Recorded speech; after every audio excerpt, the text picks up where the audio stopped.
Tobias on the hill, Tobias on the hill.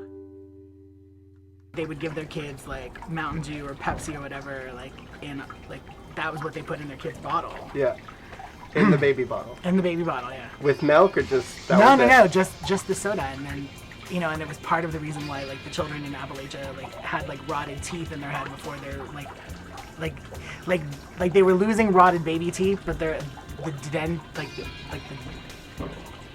had messed everything up so that even their grown-up teeth were coming in already decayed. Crooked.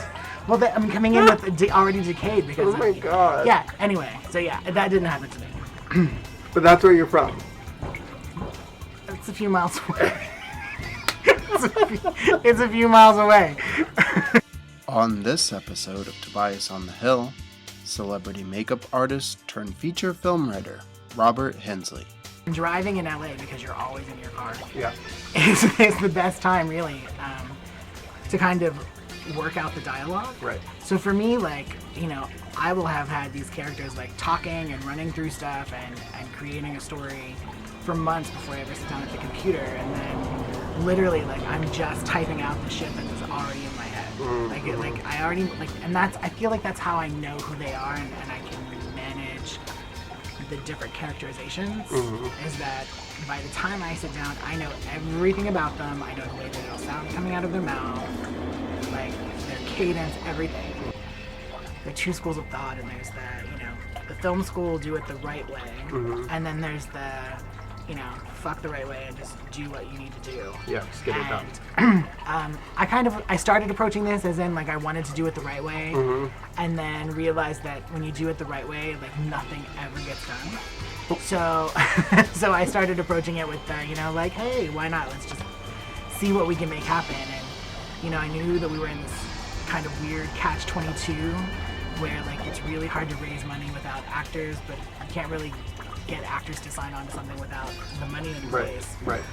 So I really started looking at actors that I'd worked with before and who I would like to work with again, or who I worked on a project that they were on and I saw their work and would like to work with them. So you had relationships with everyone. Yeah, and started, I just started reaching out and being listen, this is my film, and I'm incredibly passionate about this story, and would love to have you on board, and would you like to take the lead and sign the letter of intent?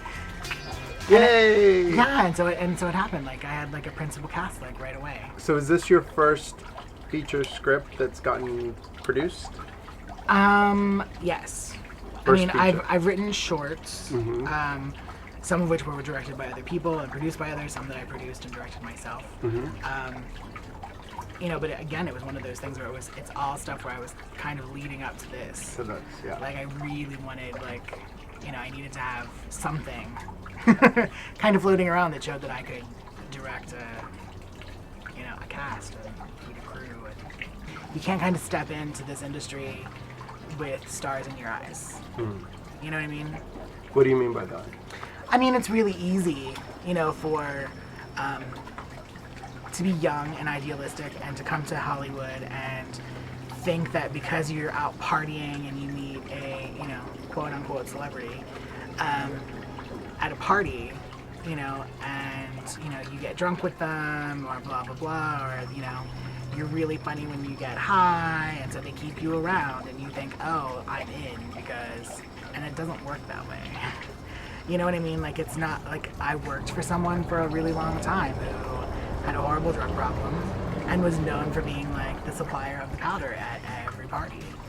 And so you would show up to these parties and they were really influential people, and then, you were thinking I remember thinking oh, this person is super connected and this could be really good for me. And then you realize about 6 months down the line that those people will invite you to a party, but they won't be seen with you in public, and they won't take a business meeting with you because you're not a business person. Right. You're just a cokehead that's really, that likes to come prepared to a party. Right. And those are two different things. You can't truly become a craftsman or know your craft if you don't know what everybody else is doing. Right. And not unfortunately, but in this business, especially filmmaking, it's a huge crew of people. Yeah. And everybody has their specialty and their skill set.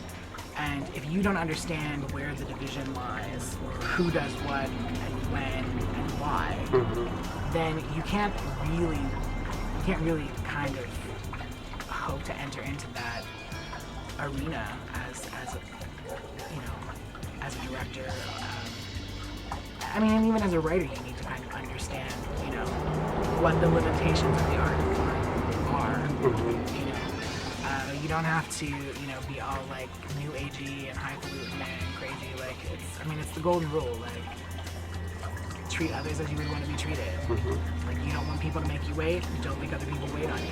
Yeah. Like, if you want, good quality stuff, deliver good quality stuff. Like, you want to be paid what you're worth. Like, deliver something that's worth the pay. Right. I mean, it's really it's that simple. And I think that over time, when you meet people and you have an opportunity to work with them, like the more that they see that you are, a stand-up person, and that you really are kind of interested in, furthering a project or, making something happen, like then people are going to take you seriously. Yeah. If you enjoyed this interview, leave a comment or press the like button. Click on one of our previous episodes above, and don't forget to subscribe to Tobias on the Hill.